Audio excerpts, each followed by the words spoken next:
በስልጤ ዞን ያሊች ውሪሮ ወረዳ ነዋሪዎች በወረዳቸው በተከናወኑ የልማት ስራዎችና በቀሪ ጉዳይ ዙሪያ መክረዋል።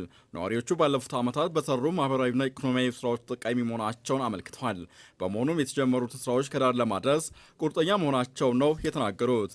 የንጹህ መጠጥ ውሃ እጥረት፣ የቀበሌ ተደራሽ መንገድ ቶሎ አለመጠናቀቅ፣ የመብራት መቆራረጥ፣ የቴክኒክና ሙያ ተቋም ያለመኖር፣ የሆስፒታል ግንባታ፣ የመስኖ ልማትና መሰል ጥያቄዎች ከነዋሪዎቹ ተነስተዋል። ያሊቾ ወረዳ መድረክ የመሩት የኢፌዴሪ መከላከያ ሚኒስትር አቶ ሲራጅ ፈጌሳ መንግስት ህብረተሰቡን በማሳተፍ ለተነሱ ችግሮች መፍትሄ ለመስጠት እየሰራ እንደሆነ አመልክተዋል። ዞኑ ማንነቱን እንዲረጋገጥ የግብርና ምርታማነቱ እንዲያድግ ብሎም በአጭር ዓመታት ፈጣን እድገት እንዲያስመዘግብ መንግስትና ህዝብ በጋራ ያደረጉት ጥረት ይቀጥላሉም ነው ያሉት። በዳሎቻ የተካሄደውን የህዝብ መድረክ የመሩት አቶ ሳኒ ረዲ የክልሉ ምክትል ርዕሰ መስተዳድርና የግብርና ቢሮ ኃላፊ ናቸው። በደኢህዴን ኢህአዴግ የሚመራ መንግስት ባለፉት ዓመታት በነደፋቸው ፖሊሲዎች ያገኛቸው እድሎች በቀጣይ ከህብረተሰቡ ጋር ከዳር ለማድረስ መዘጋጀቱን አቶ ሳኒ ተናግረዋል። በመሆኑም ህብረተሰቡ ድምፁን በመስጠት የስርዓቱን ቀጣይነት እንዲያረጋግጥም ነው የጠየቁት።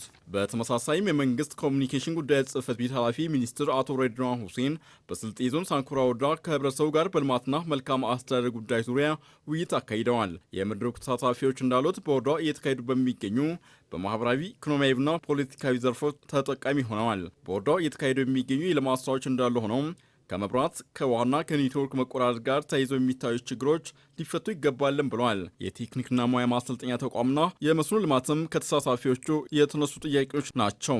ለተነሱ ጥያቄዎችም ከኃላፊዎች ምላሽ ተሰጥቶባቸዋል።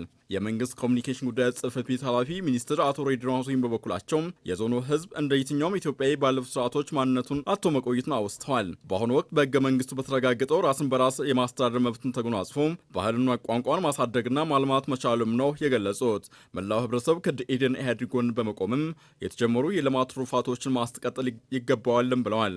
አምስተኛው ጠቅላላ ምርጫን በሰላም ለማጠናቀቅ ህብረተሰቡ ኃላፊነቱን ሊወጣ እንደሚገባም ነው ያሳሰቡት።